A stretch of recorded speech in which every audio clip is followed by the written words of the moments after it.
సాయంత్రం 4 గంటలకు ఏపీ మంత్రివర్గ సమావేశం. అమరావతి పనులకు కొత్త టెండర్లు పిలిచే అంశంపై చర్చ. మహిళలకు ఉచిత బస్సు ప్రయాణంపై నిర్ణయం తీసుకునే ఛాన్స్.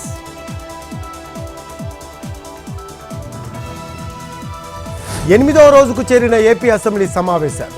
మాజీ ఎమ్మెల్యే నారా రామ్మూర్తి నాయుడు మరణానికి సంతాపం తెలపనున్న సభ. ప్రశ్నోత్తరాల్లో 150 రోజుల్లో అభివృద్ధి, సంక్షేమంపై చర్చ. సభ ముందు 5 బిల్లులు ప్రవేశపెట్టనున్న ప్రభుత్వం.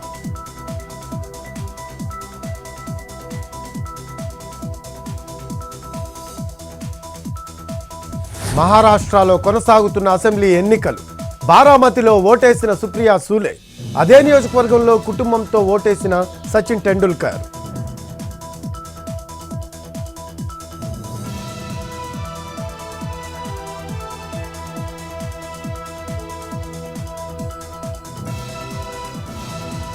యాదగిరిగుట్టకు మంత్రి శ్రీధర్ బాబు. లక్ష్మీ నరసింహస్వామిని దర్శించుకున్న మంత్రి. అభిషేక సేవలో పాల్గొని ప్రత్యేక పూజలు.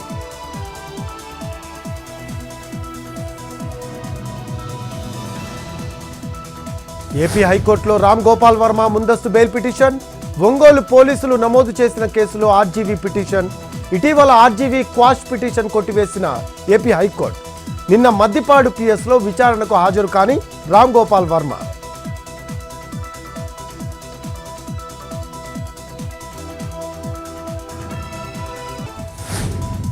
శ్రీకాకుళం జిల్లా కూన లచ్చున్నాయుడుపేటలో దొంగల హల్చల్. ఓ ఇంట్లో 8 తులాల గోల్డ్, 74 తులాల వెండి అపహరణ.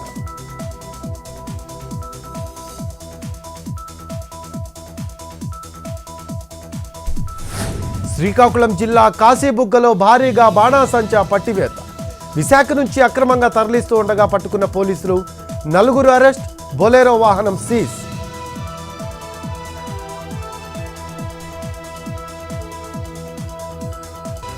ఖమ్మం జిల్లా అన్నారుగూడెం వద్ద రోడ్డు ప్రమాదం. కూలీలతో వెళ్తున్న ఆటోను ఢీకొన్న టాటా ఏస్ వాహనం. 3 పరిస్థితి విషమం, 17 మందికి తీవ్ర గాయాలు.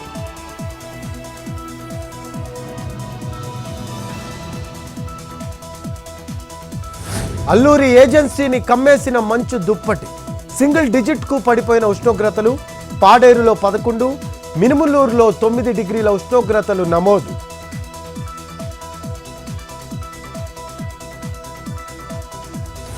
ఉమ్మడి ఆదిలాబాద్ జిల్లాలో పెరుగుతున్న చలి తీవ్రత.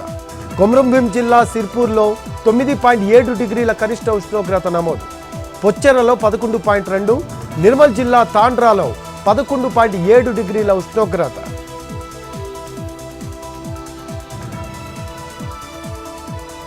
మిజోరాం చంపైలో భారీగా డ్రగ్స్ పట్టివేత. 1,54,00,000 విలువైన హెరాయిన్ సీజ్. మహిళ నుంచి స్వాధీనం చేసుకున్న నార్కోటిక్ అధికారులు.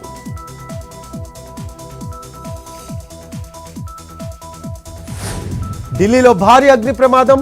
రాణి గార్డెన్ బస్తీలో చెలరేగిన మంటలు. ఫైర్ ఇంజన్లతో అదుపు చేసిన సిబ్బంది.